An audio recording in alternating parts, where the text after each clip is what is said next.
Welcome to another episode of Pound for Pound Box Report, episode 342. I am your host, Michael. Joining me this week, usual cast of characters, Gail from Communities Digital News and WhiteFights.com, as well as Daniel from the Inscriber and For Boxing News. What's going on, lady and gent? Evening, everybody. Okay, admit it. You got the Olympics on in the background. We know it if you're watching live. That's okay. We're going to have a very busy boxing weekend. You just put it on mute and just go along with us for the ride. Yeah, kind of back to form, if you will, a Power Pack weekend for those who are new to Pound for Pound Box Report. Pound for Pound Box Report is a live YouTube show slash podcast and blog slash sites. The motto is when boxing is good, we will talk about it. When it's bad, we will talk about it. Bottom line, if it concerns the sweet science, it will get discussed.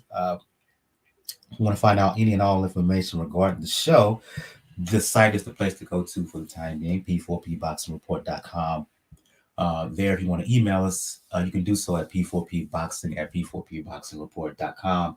On the site, you'll find the links to where to follow us all over social media, Facebook, Twitter, Tumblr, YouTube, IG, where you can check us out on podcast formats, regular podcast formats like Anchor, um, Apple Podcasts, Google Podcasts. I'm not going to name that other one because of the issues going on over there. Uh, you can also donate. Got Cash Me, PayPal donation links as well. Let's get things going. As Let's talk about the return of one time Keith Thurman. Gale made his return to the ring this past weekend. Um, Thurman has been out almost 2 years now, a year and a half. Well, over 2 years, excuse me, over 2 years. His last bout was 2019. His loss to Manny Pacquiao, which he lost the WBA title. Return to face Mario Barrios. Uh, Excuse me, Gail. I'm not going to start with you. I'm going to start with Daniel on this one since I believe he saw the fight. I didn't because I was doing another assignment for Three Kings Boxing. Um, from the clips I saw and from what I was reading on Boxing Twitter, Daniel Thurman, for the most part, had his way, got off to a good start. But in round eight, his kind of bugaboo, if you will, his weakness uh, was exposed as he was hurt by a body shot. But he was able to recover, finish strong, won by clear cut unanimous decision. Your observation of how he looked. If you're gonna judge Keith Thurman based on his past performances, this wasn't exactly his best. But when you add the caveat that he hasn't fought in a 2 year span, and this is his first fight back after when we all thought he pretty much semi-retired, he looked good. And Barrios proved to be the type of opponent that you want to have when you're doing this type of fight. Somebody that's going to be reliable, somebody that won't have the power to completely hurt you, but can still show a little bit of the flaws that you still need to work on. That's what he did in the eighth round by going to the body, because that's always been an issue with Keith Thurman, unfortunately. He gets hurt to the body a little bit, and then he tries to recover it, and then he leaves his head open. But in this case, he recovered fairly well, and by that point in the eighth round, he was ahead in everybody's mind enough to where it wasn't going to secure fight outside of Barrios landing like a perfect liver shot, which he didn't. But in Barrios' case, they said he proved himself well. He proved to be reliable. He proved to be durable, even if his face didn't look like it at the end of the fight. But he proved to, like I said, the reliable person that you want to put in against top level competition when they're starting to get back to top shape. And like I said, Thurman's probably got at least 2 or 3 more fights that he probably needs to do. I know he's already talking about Spence because that talks always happen, but he needs at least 2 or 3 fights to fully get back into the picture because the one thing that's missing, the one thing that people want to see is what got him his nickname one time, which is that knockout power, which unfortunately has been missing in his past few fights. And it doesn't look like it's a situation that the layoff did anything to improve that. But it was a good starting point. Like I said, good on Keith, like coming out, doing what he needed to do. Good on Barrios for being durable. He'll definitely have that type of spot in the PBC. Like I said, the spot of Adrian Granados, Josecito Lopez type of spot. And just like I said, good fight all. That's actually a really good fight all around. It's actually a better fight than what I thought it was going to be. After this, we're gonna split these fights up because we got a lot of fights. We got a lot of bouts to cover. But I'll get your opinion on this, Gail. I hear your point, Daniel, but it wasn't like Thurman was bowling guys over with power before the inactivity. Daniel Gale he stated that he would like to see Thurman engage in a couple more bouts before he goes for the champions, the Errol Spence, the Ugas, the Bud Crawford. It's my opinion that even before the layoff, let me put it this way. Even if do you think that he will ever get to a point whether he gets to a point where he can compete where he could possibly win? And I ask that because even before the loss against Pacquiao, I would have made him the underdog against both a Spence and a Crawford. And given his weakness of the gut, he continues to get hurt with body shots, right? Ugas, low key, is a very good body puncher, and he's highly skilled. I may make him the favorite over Thurman as well. So, in terms of future going forward, your thoughts on one-time Thurman? I think Thurman at his highest and best is in the rearview mirror. That doesn't mean he isn't an entertaining opponent, a good opponent, but he is dangerously close to being the B-side against pretty much any of the top fighters. A lot of it depends on him and his internal drive. How much does he want it at this point? Everybody knows he's got a lot of interest outside the ring. He's done very well with his money. From all accounts, he was smart about it. He's made plenty. If he doesn't need to pay his bills by fighting. He is going to do it if he feels like he's got more in the tank, something to prove. The money comes along with it, sure. The attention comes along with it. And in the lead up to the fight, he really got back in the groove of doing the interviews. Yeah, he's still talking about himself in the third person. But you know what, Keith, I'll forgive you because you're a pretty entertaining guy. But can he get himself pumped up to go forward if it's not against the big names, or if it is against the big names, then he's the B-side? Daniel's right, though. PBC will keep him around as long as Keith wants to be around.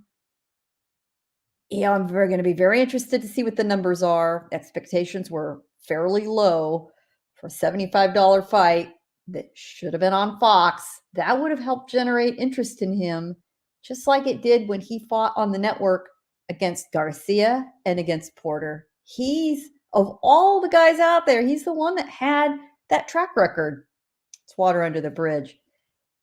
Where I see him going, where he's going to be most useful, is being the gatekeeper to guys like Boots Ennis. That's where he has real usefulness. I agree with you, Michael. I think Ugas beats him. I'm positive Spence beats him. I mean, hell, I watched him get beaten by a 40-year-old Manny Pacquiao, a much smaller man than he is. I wasn't particularly impressed with him from the highlights I saw of Saturday. So it's going to be up to Keith, but he is not at the same level as the Spences, the Ugas. Bud Crawford is also probably the most likely candidate for a fight with Keith. If PBC keeps him around just to get Thurman or get Crawford busy, great. I'm not sure he has time to take more tune-up fights. The clock is ticking on him. I'm not sure he can do one or two more lead-up fights and then start fighting these guys. I don't think he's got that kind of time.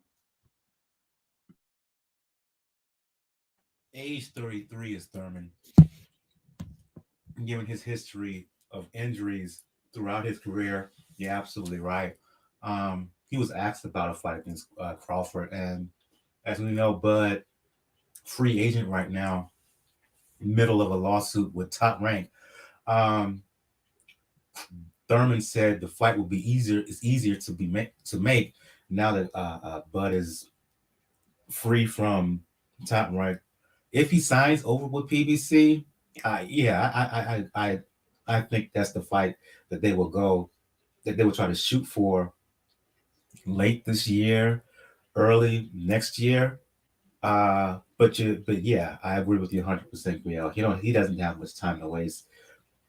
He looked terrific in the ring. He was in great shape. Was strong in the end, but he's fragile. He's fragile.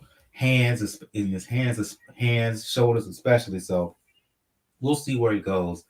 Boxing Twitter seemed to welcome his comeback, and we'll see what Heyman and those around him decide to do what's next for him. On the undercard of that fight, Gail, you had the return of former multiple-time multiple division world champion Leo Santa Cruz. And the last time we saw him was in Halloween of 2020, where he got splattered, one hitter quarter style by Gervonta Davis, right at 130 pounds, I believe it was.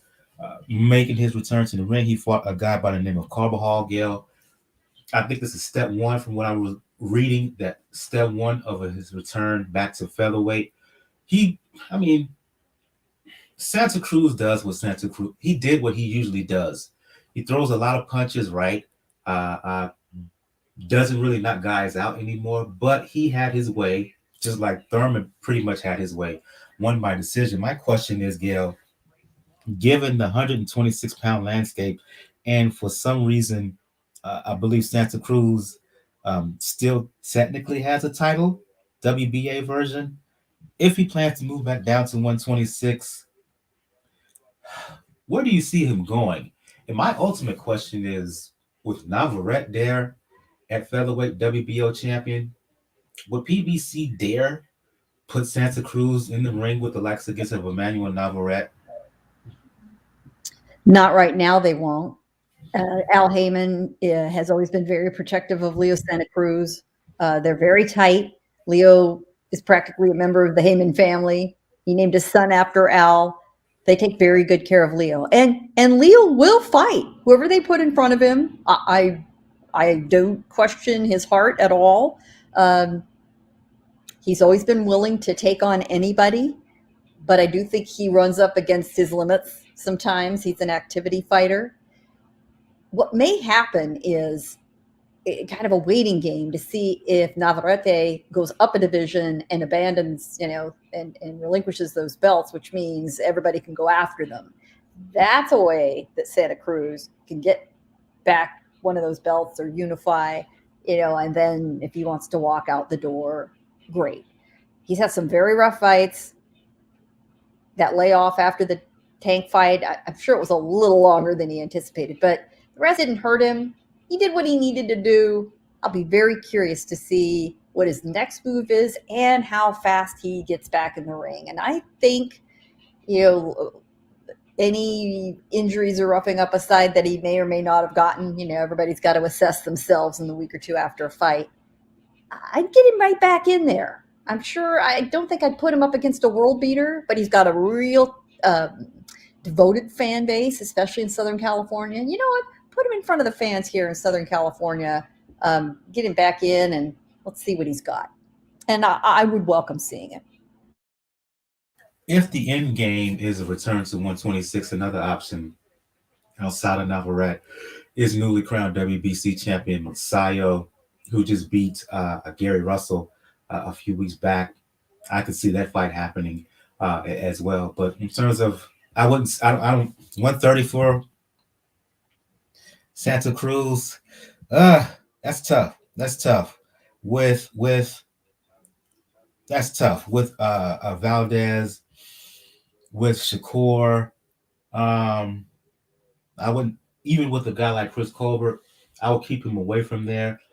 So I can understand why they're talking 126. And at featherweight, there are options to do damage in that division. We'll see where he goes.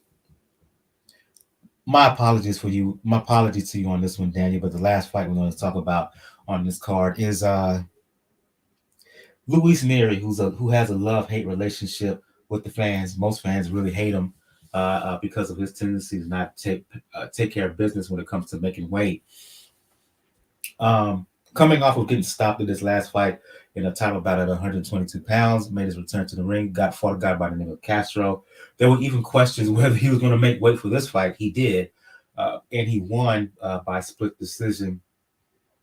He got the win. Okay. Does he have a real future in that 18, 22, 26 pound landscape, or has he burned so many bridges that yeah, he's around, but it's like whatever with him. Yeah, it looks pretty bad, don't it? But unfortunately, he did fairly well in the beginning of the fight. He scored that knockdown early on, but then you just see that drag. You see that lack of urgency, unfortunately, that has played them in previous fights. And now, unfortunately, he's in a situation right now where, honestly, he can't make 118 anymore. Unfortunately, it's one of the things that was pretty evident in the Yamanaka situation. He can't make bantamweight anymore. And while he has a bit of power still, he doesn't translate it well 122, which means he'll probably won't translate it that well at featherweight. So he's kind of stuck in this limbo where you're too big for 122, or you're too big for 118, but it won't serve you going to 126, even though weight wise you may not have a choice. So unfortunately, for somebody that had all the potential at featherweight, like he had legitimate pound for pound potential, he ultimately, unfortunately, is going to wind up being one of those fighters that had the early potential early on, and through means of his own, like I said, you mentioned burn bridges. It could be a case where like those burn bridges, those decisions ultimately wind up costing him a good run.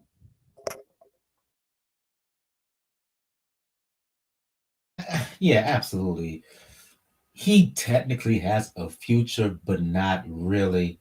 Um, could he get another chance at a world title? Yeah, but it's going to be very difficult because opportunity and opportunity this dude has been given, and he's failed us. He's failed the fans, and more importantly, he's failed himself.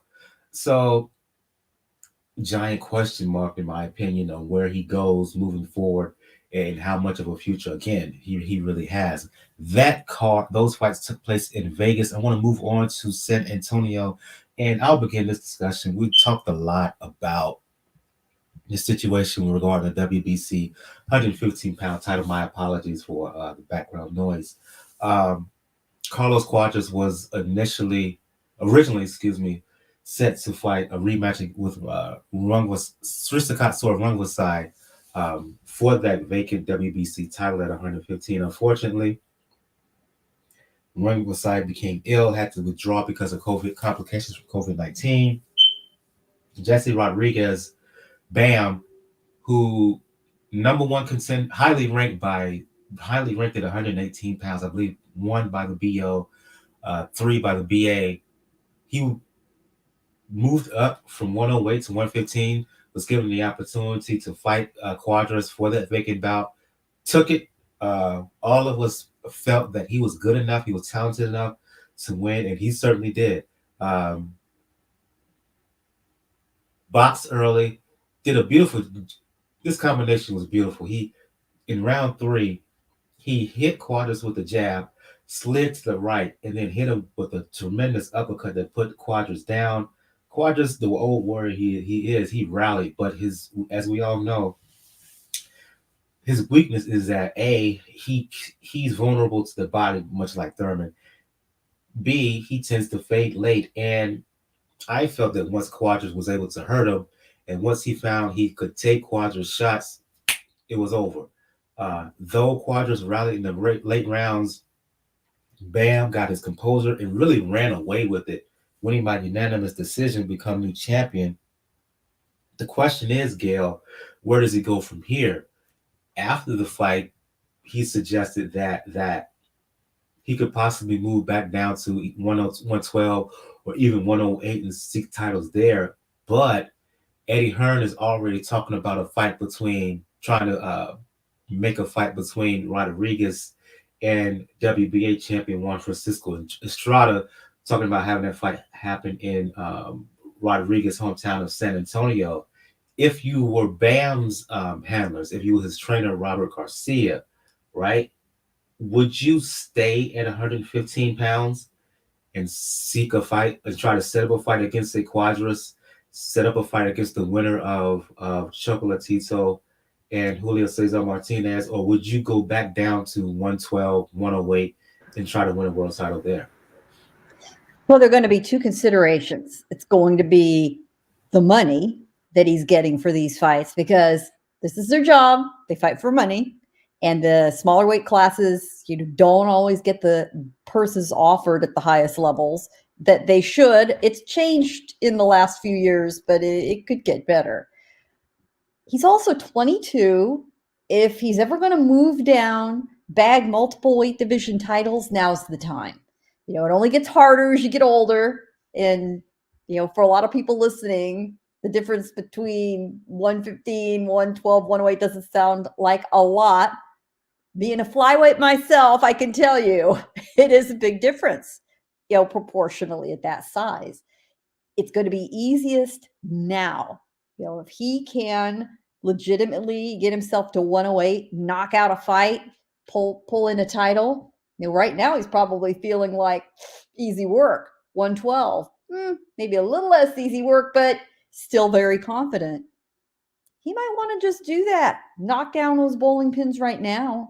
He's got plenty of time to come back to 115 and clean out. And at this point, age 22, as good as he looked, yes, it's one fight, but he's always looked good. Robert Garcia for years has been telling us he is the best fighter in my stable. Think about that comment. The best fighter he trains is a hell of an assessment. And Robert wasn't lying. He was not lying. Bam's accuracy is so impressive for a 22-year-old. His footwork, he moves. He isn't a crazy angles guy. He isn't, quite as popping around the ring as a Lomachenko, but again, 22 years old. The way he lands those punches and moves, it's that combination of knowing pretty much 50% of the time his power punches are going to land and he's going to be able to move alongside and get out of the way. And that's exactly what he did with Cuadras. Cuadras had a hard time finding him. And when Cuadras could find him, kid's got a chin. It's the perfect combination. I think if I'm Garcia, I say, yeah, kid, go get yourself some titles at 108 or 112. You got plenty of time to come back up and keep, working on the division at 115, 118 and beyond. And I think there's a lot of beyond. There's just nothing but upside for him. In previous fights, Daniel, I felt that Rodriguez, though he could be multi-dimensional, he was essentially a power boxer, right? But he was forced to unveil layers that he probably know that he didn't know that he had, right? And he was tested, and he answered those tests A+ fashion. eye-opening performance on his behalf. The reason I have this particular episode named "A Star on the Horizon" because he certainly looked that during and after the fight. Multitude of options live are at his table, 115, 112, 108 pounds. The question that I asked to Gail, I'm going to ask of you as well. If you were his handlers, what would you do with him? Well, when you're seeing the type of fight that you have put together against somebody like Cuadras, who is durable, who can hit with power, who is, like I said, has fought anybody and everybody in his division, it works out really well. Like that he can actually position himself to be in that Super 5 picture. And it actually works well that he's still young enough where 112 and 108 are still somewhat reasonable. And that third knockdown in the third round, just the way he landed that uppercut from an angle, and the way it didn't drop quite. It wasn't a situation where Cuadras was dazed and that, but you can tell he did not expect that. So their avenues open for Bam, luckily, and I know that people known him as a bit of a power puncher. It's one of the things that happens when you're a Robert Garcia trained guy, where many ways that's where they get stigmatized because that's where how they can focus. But Bam has shown a little bit now that there he can be a multidimensional fighter, not just with power, but now with angles, but with footwork, with patience. And like Gail mentioned, he has a chin because Cuadras did land some good shots in him in the late rounds when he started to get when Bam started to get a little bit overconfident. But luckily, he settled down. He finished what he had to do, and like I said, you have a new champion at the moment, and he, like I said, the three-weight divisions are wide open for him, are wide open, and but he might just stay at 115, like if they're smart, because that's the money division right now among the small ones. Yeah. Kudos to everybody, to the fighter and everybody in his camp. They gambled with great success. I was thoroughly impressed with his performance, and it's really, really exciting to see where he goes. We know, like I said, Hearn is talking about Estrada already. I don't know if he's ready for that quite yet, but give this kid some time because he is developing and developing at a rapid rate. And his future is limited right now. And for boxing fans, if you haven't seen that fight, I suggest you, if you have a subscription to DAZN, if you want to see it, the fight in another way, quote unquote, I strongly urge that you catch a replay of that fight because this kid, he is the goods. Only 22 years old, youngest world champion in the sport right now, and full of potential. Full of potential. I can't wait to see what's up for him next. Let's move from Texas to the UK, where you had, Chris Eubank Jr. polarizing in a sense, in my opinion, because look, I can't get a read on this dude, right? He's only had one loss to fight to Billy Joe Saunders. He's often talked about fighting the big names in the division. He's been wanting a fight with Golovkin for years. I don't know if he'll ever forget it. If he'll ever get it, not because Golovkin is afraid of him, because Golovkin probably doesn't see Eubank Jr. as a guy worthy of his time, right? But Eubank Jr. he returned. He fought Beefy Williams and knocked him down 4 times. Gail, from the highlights I've seen, it looked like he could have stopped him earlier in a post fight. He said he carried the fight on to punish him. In a bit of a surprising admission, he was admonishing Williams for being dirty, and at this point said that In the midst of Williams having him in a headlock, he bit Williams in the glove just to get Williams off of him. Be that as it may, he's handled by Sutherland. Where does he go? Because I don't think he's going to get the fight with Golovkin. I wouldn't mind seeing him fight Charlo. We know Andrade is moving up to 68. He's kind of stuck in a hard place, kind of in a rut right now because you don't know what they got planned for him. Even though they're talking about world title this year, against who? A good question. He ends up being, sort of the guy waiting in the wings, the understudy. If fights can't be made with the big names, here's Chris Eubank Jr. over here. He's available. I mean, he's always good for a domestic fight. His fans will come out in the UK. If they want to keep making fights from there, fine. I mean, he had a decent performance. He got the win. He should have Williams out of there. I mean, after the first, few rounds, all those knockdowns, 3 of the 4 were in the first few rounds of the fight. I kind of turned my attention elsewhere. I figured, okay, I'm brushing my hands off. All right, that's done. Good for him. Move on. And I come back and think, wait a minute. It's the 10th round and they're still both around. Performance aside, he couldn't close the deal. Now, I do have a little tiniest bit of a soft spot for the son of a very beloved, famous name in boxing. It can go very bad for a lot of juniors, right? We've talked about that on this show many times. So Eubank Jr. has not embarrassed himself. He has given a good effort. He does have skill. He has worked. I think, though, he's met his limits. Not every single professional athlete can be elite. Some can be very good. Some can make a very good living without being at that top echelon, the Hall of Fame careers. I think Eubank Jr. is just shy of that, but he certainly hasn't embarrassed himself. But I think he, absent getting, one of these sort of, we're running out of options. Where's Eubank Jr.? I think he's going to be stuck fighting some of these fights in the UK.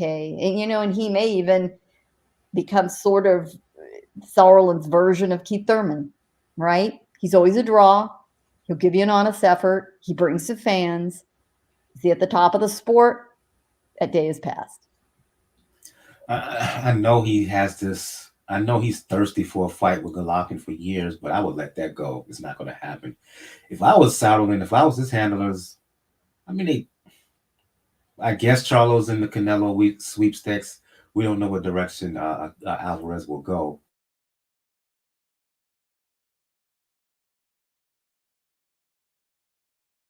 Charlo, wow. Because what have we heard from this dude?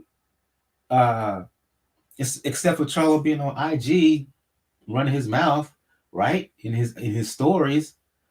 Outside of that, what has he done outside of his last fight? He hadn't fought anybody a name, quote unquote, at 160 in a long time. In quite a few years. It's a good fight, him and Eubank. I'm pretty sure that Chris Eubank Jr. will come to the United States to make that fight happen. So yeah, that would be the direction I would go. If not, try to put himself in position to fight for there's going to be a fight for the interim title, but still, if Eubank Jr. is looking for a name, if he's looking for a name who has a world title, I'm saying I'm calling out Jamal Charlo any chance I can get.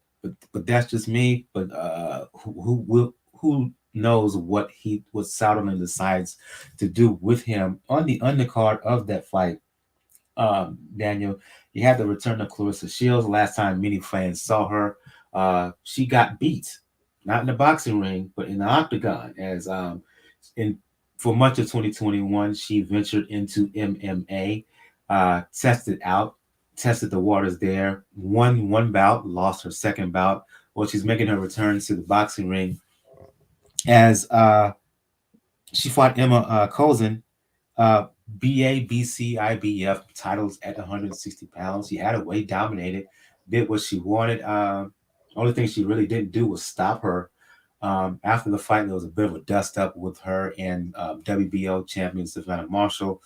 I'm like, all the hubbub that was made over it. I was like, okay, why y'all giving this so much attention? Savannah Marshall did what most fighters do, but be that as it may, your impressions of how Shields looked and thoughts on a potential fight with Savannah Marshall that could happen as early as the summer. Claressa did what Claressa does in this type of fight, in this type of weight, because this is like from 154 to 168. That's her playground. So 160, perfectly in the middle. She thoroughly dominated the fight. There was no question about it. And you knew she had an extra motivation because, like you mentioned, Savannah was there. And Savannah was already trying to do like some of the typical taunting. Like they had a picture of her pretending to fall asleep while Shields was fighting. Adding, like I said, because it adds into the trope that people have with Claressa Shields of her being a boring fighter. But Shields did what she was supposed to do. No question about winning the fight.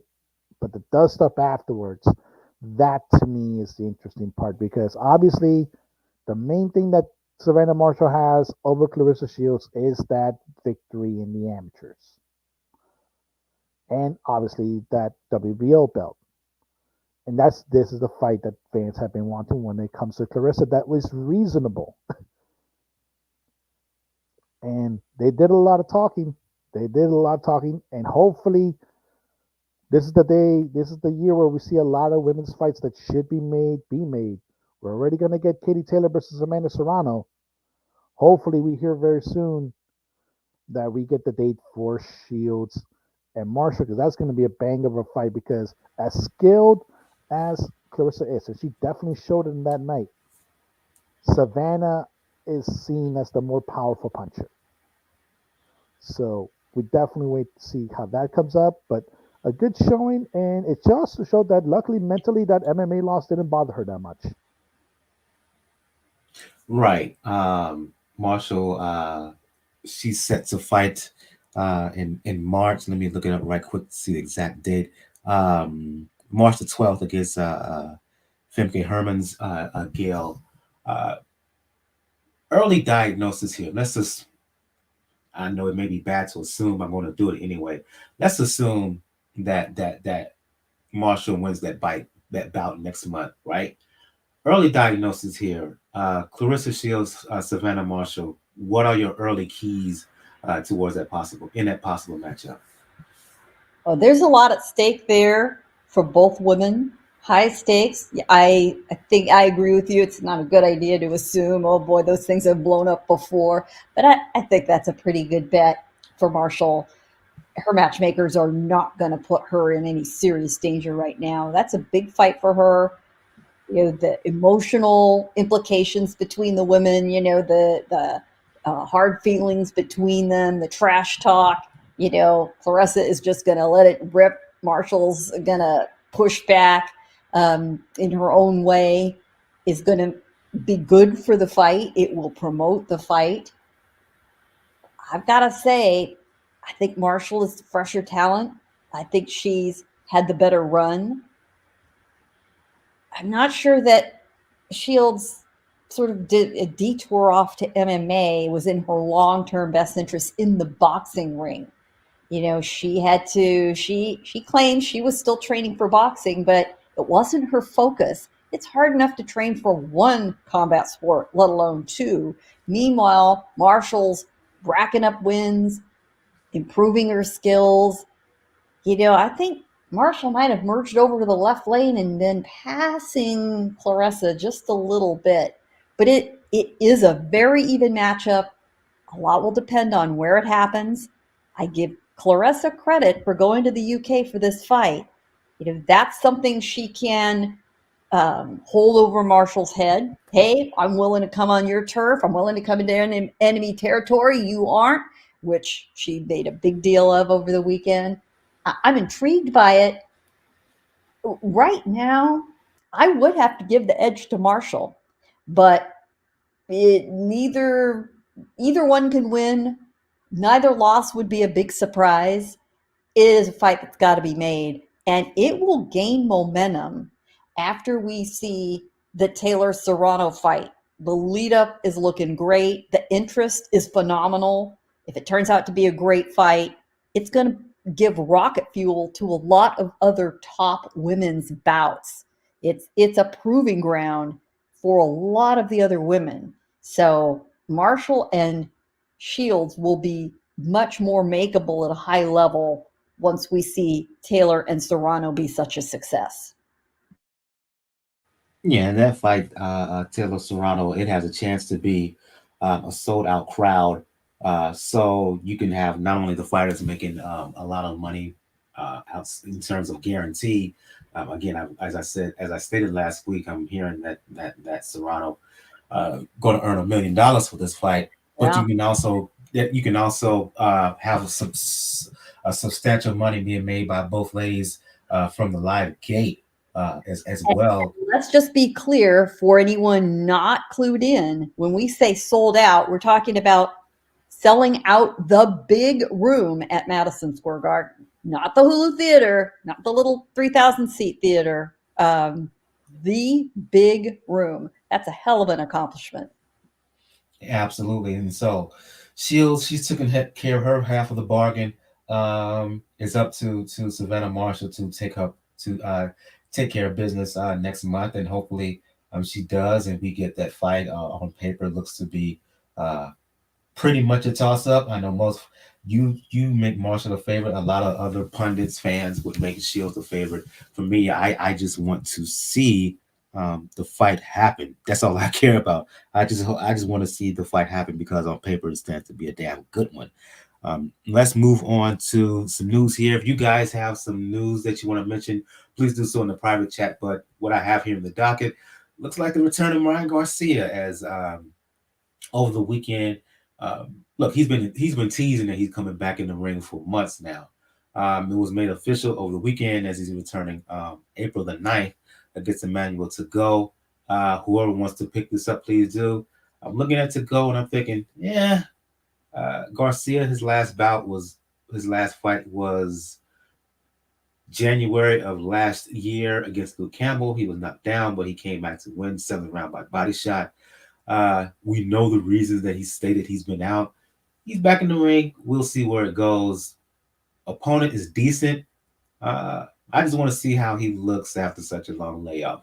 Thoughts, Gail, Daniel? Yeah, I agree with you. It's not a horrible fight. Fighters from Ghana always give a very honest effort, pure effort in the ring. They come prepared. You never quite know what you're going to get.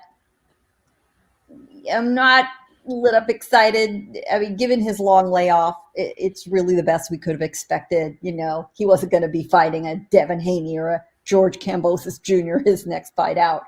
But he needs to look good. He needs to look good or he's going to risk getting left behind. So it's a very important fight for him. What say you, Daniel? It's a reasonable fight. It's a reasonable fight to make, considering the layoff that you've had with Ryan Garcia. I agree. Like I never thought he was gonna get Haney or Kambosos. Isaac Cruz was pushing a little bit. It showed a little bit of ambition, but pushed a little bit. But I said this is a good stay busy fight. He should see how much rust he has in the ring because obviously with the way Kambosos is negotiating at the moment, all options are open on the table. So if you impress enough, and considering WBC pretty much kneecapped any leverage Devin Haney had, you might put yourself in the running there to fight Kambosos, whether it's in Australia or if he comes here in the U.S. It would be messed up if he was to get this fight. If he was to come out of this fight and be right in the sweepstakes for Kambosos, given that he's done nothing in the interim. Meanwhile, Haney has been pushing hard to fight Kambosos, as has Lomachenko. Uh, if he got it, fine. But I wouldn't necessarily like it because he's done nothing to earn it. We'll see, but again, I'm most interested in how he looks and how he looks in his comeback, what form he shows, and what Golden Boy decides to do with him afterwards. You mentioned this in the chat. I was going to wait till late in the show to talk about this, but let's get this out the way now. Earlier today, news broke that former IBF lightweight champion Robert Easter Jr. was or is in a Cincinnati, Ohio hospital as he was shot multiple times in an attempted robbery. Local authorities basically said that yesterday. We're recording the show live February 7th. So yesterday, February 6th, 3 men basically ran up on him demanding money and jewelry. Easter tried to escape, and he was subsequently shot. He had his jewelry was stolen from him as well as his cell phone. Has gone through surgery, I believe. I think the surgery is over to remove bullet fragments. But yeah, Daniel, you can follow up, Gail. Scary incident regarding Easter Jr. Yeah, and I think the last Twitter post that Easter had after this is after the surgery, like saying he was in a lot of pain from it. Unfortunately, this is something that happens. There's gonna happen to anybody that has any amount of wealth. If you go into certain areas, if you flash worth, or if there are enough people around that know that you have some money,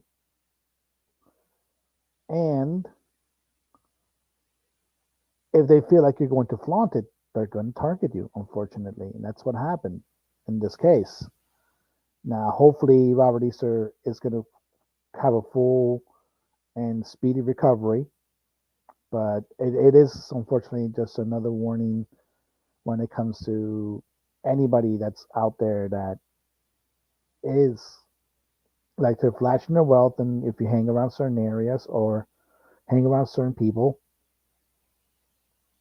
those people, like I said, will try to take it no matter what. But I'm glad he's okay. I'm glad he's alive. The surgery went well. And like I said, wish full speed recovery.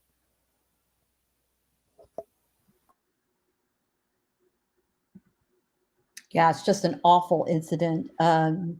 Hopefully he recovers. First of all, that he goes back to the health he had before this happened. The bullets were all apparently removed.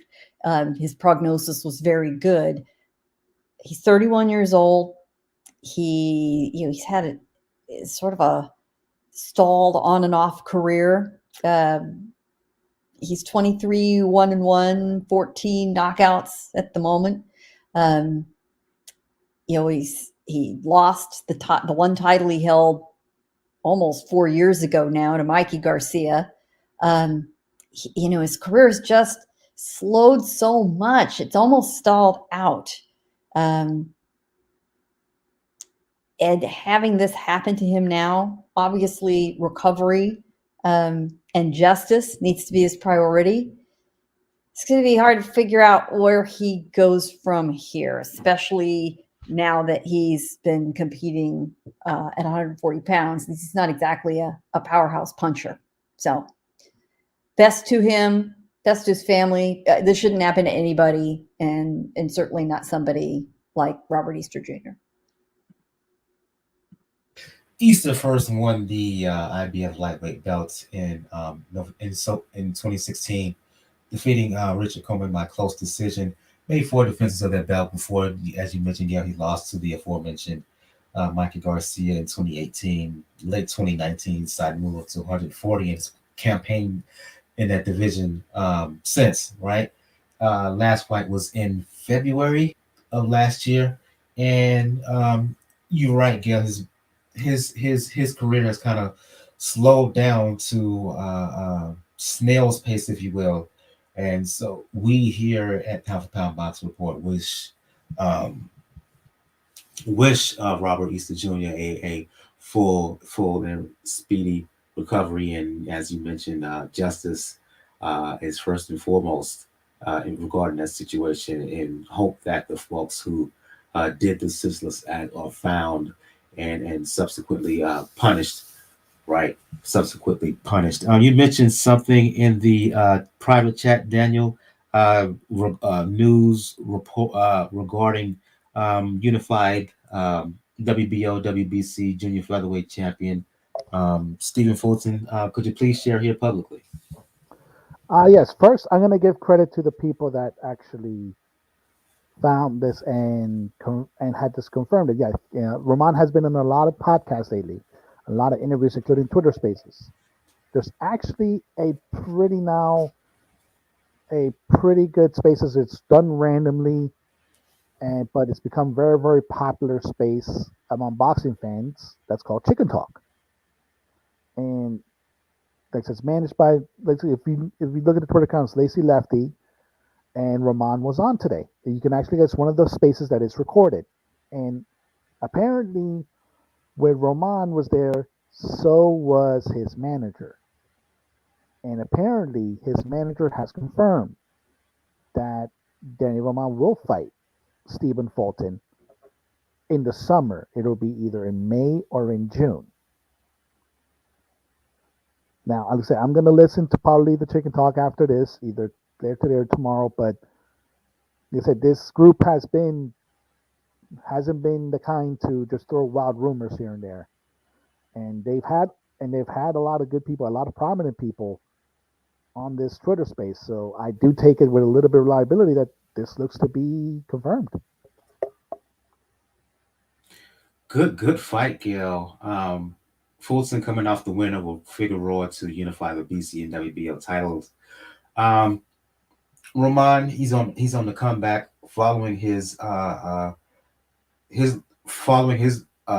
to MJ Madaliev, losing the BA IBF unified titles at 122 pounds. I believe that full that Roman is mandatory contender for BO. Correct me if I'm wrong, but if this is a reality, if this is legit, uh, I like it. I like it a lot. Yeah, I like it a lot too. It's a good move. I believe he is a mandatory um, challenger, and it's a good style matchup. They're guys. Danny is more of a busy fighter, a volume puncher, not particularly a power puncher, although he has some power. You know, Fulton has showed us that he's a very versatile fighter. There are a lot of things he can do. It'll be really intriguing to see how they decide to handle each other. You know, we're talking about this being official, and there is an official announcement, but Danny has been popping up all over in interviews all of a sudden. I have noticed that, and that speaks to me of something churning out there. So that's good news. That's great news for boxing fans. You get the cool boy back out in there and Danny out in there. I'm all for it. So yeah, we'll keep you updated on that situation. Daniel gave us some breaking news regarding a possible fight between Stephen Fulton and Daniel Ryan late spring, early summer. Let's move on to start to shut things down by going into our previews. Only one fight of note this weekend, and okay, I must admit here, I preface this by saying I feel very mid about this fight. I'm not that excited about it all. As Daniel Jacobs has moved up, he's up. He's fighting at 168 pounds right now. He's moved. He's fighting over in London, fighting a guy by the name of John Ryder. Uh, um, Last time we saw Daniel Jacobs didn't look great against Rosado. Arguably lost that bout. Many people felt he lost that bout as he looked just completely uninspired. So, in kind of breaking this upcoming contest with Ryder, for me, the onus is on him in terms of how he looks. Because if he comes with that same lack of oomph against Ryder that we saw against Rosado, He may win, but I'm not going to want to see him anymore because I personally can do without that. If he's going to fight that way against Ryder, what's the point?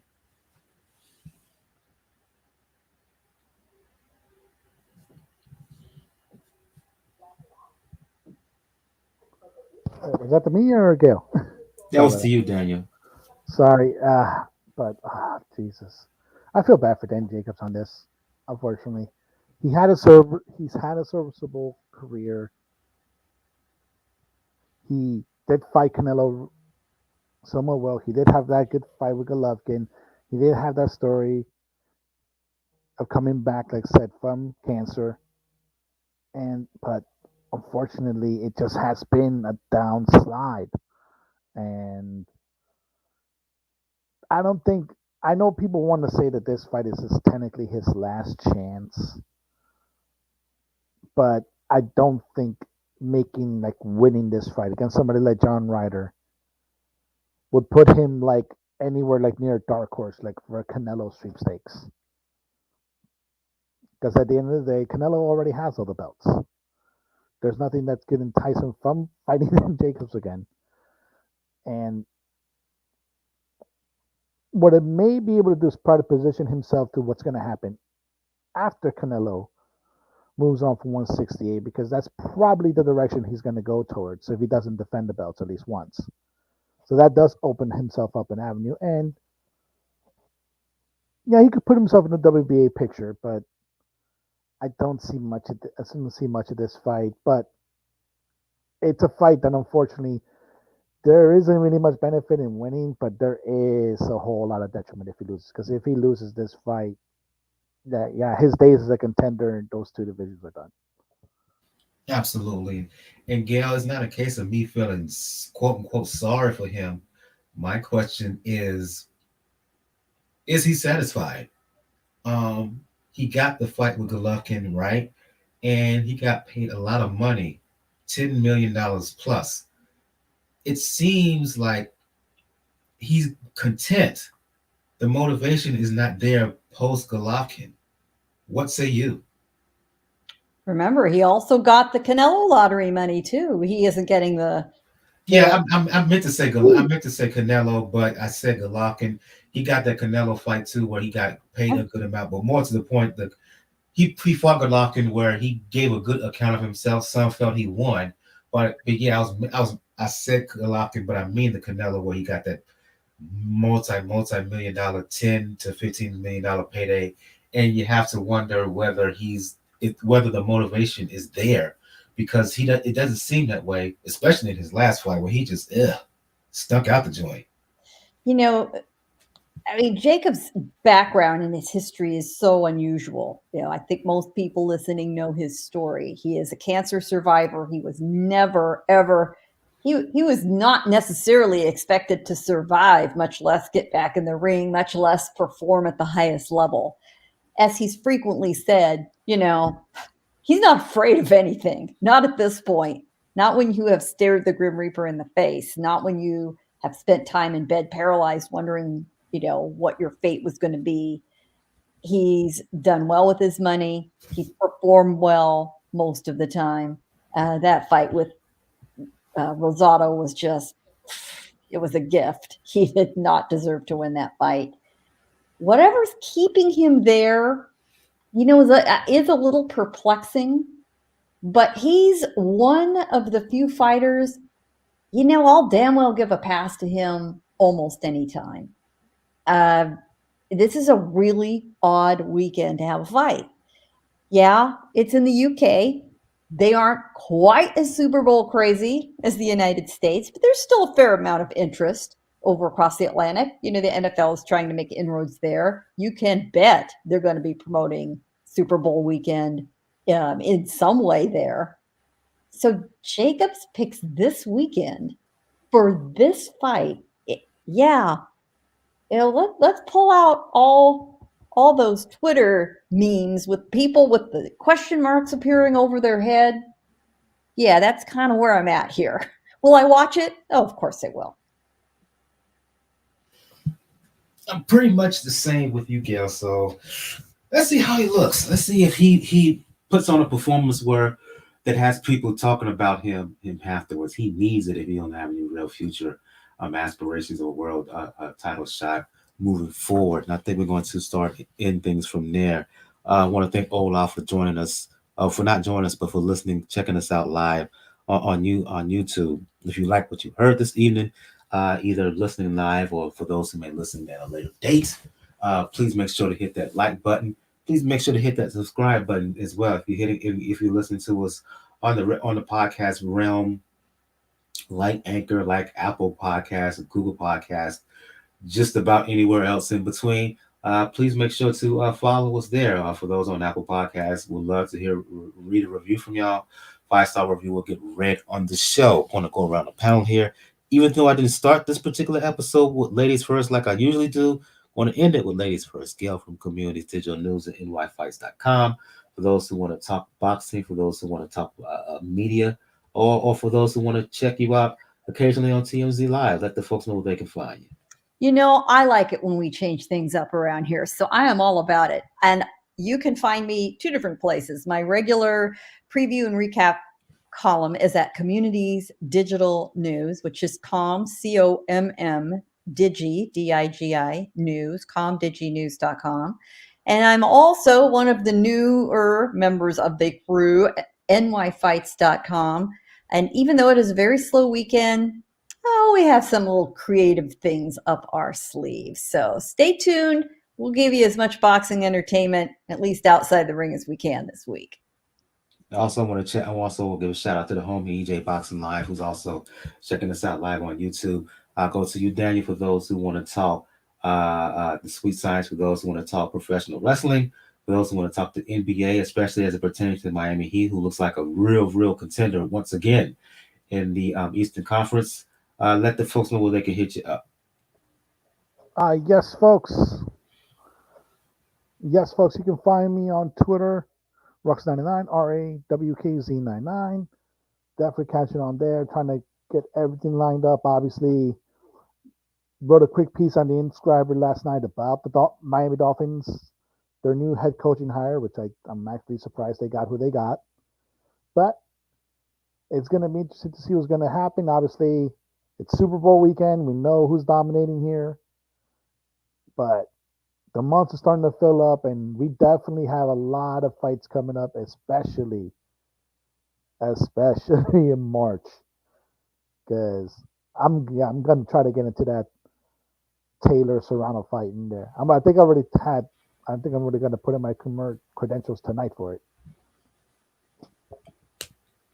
Indeed. And for those who want to talk boxing, music, and fitness, you know what it is with me, Brother JR, at Brother JR76 on Twitter.